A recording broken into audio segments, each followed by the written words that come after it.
তো আজকে আমাদের বাড়ির টিফিনে আসা হলো ঝাল সুজি, যেটা আমার ঠাম্মি বানায়। তো ঝাল সুজি বানানোর জন্য লাগবে হলো লঙ্কা, ক্যাপসিকাম, পেঁয়াজ আর আলু। আর লাগবে হলো 1 প্যাকেট সুজি। কড়াইতে প্রথমে হালকা ফ্লেমে সুজিটাকে ভেজে নিতে হবে। তারপরে দিয়ে দিতে হবে ওটা সর্ষে ফোড়ন, আলু আর তেজপাতা আর আর কারি পাতা। তারপরে কিছুক্ষণ ভেজে নেওয়ার পর কিন্তু দিয়ে দিতে হবে হলো পেঁয়াজ।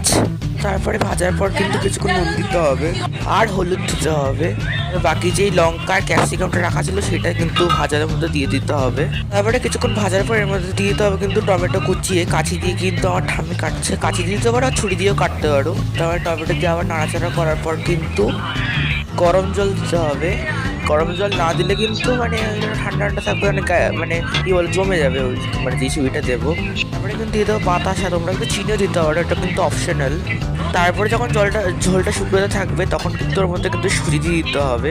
তো ঠাম্মি সুজি দিল এর মধ্যে, দেখো সুজিটা কিন্তু ভেজে নিতে হবে, নাহলে কিন্তু সুজির দলা পেকে যাবে। সেই গরম জলটা দিলাম না, সেই গরম জল কিন্তু একটু শুকাতে থাকলে তখন কিন্তু সুজিটা দেবেন। তারপরে যখন একটু শুকনো শুকনো হতে পারবে তার মধ্যে কিন্তু একটু গোলমরিচ দিয়ে দিতে হবে, একটা ঝাল ঝাল ফ্লেভার আসবে।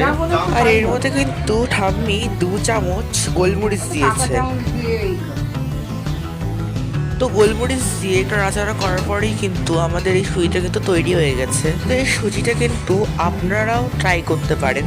তো এই সুজিটা কিন্তু কিছুক্ষণ ফ্যানের তলায় একটু রেখে খাবেন, নাহলে এটা ঝুরঝুর হয়ে যাবে আর একটা বেশ টক টক ফ্লেভার আসবে। আর এই টক টক ফ্লেভারটা কিন্তু টমেটোর জন্যই এসছে। আর উপমার কালারটাও কিন্তু খুব দারুণ এসছে। তো গাইস, উপমার কালারটা যাও কি সুন্দর লাগছে না, কেমন হয়েছে কমেন্টে অবশ্যই জানাবেন। তো এটা কিন্তু আমার সকালের ব্রেকফাস্ট। তো আমার খুব ভালো লেগেছে উপমাটা, ঠাম্মি খুব করে। তো আজকের মতো এইটুকুই, টাটা।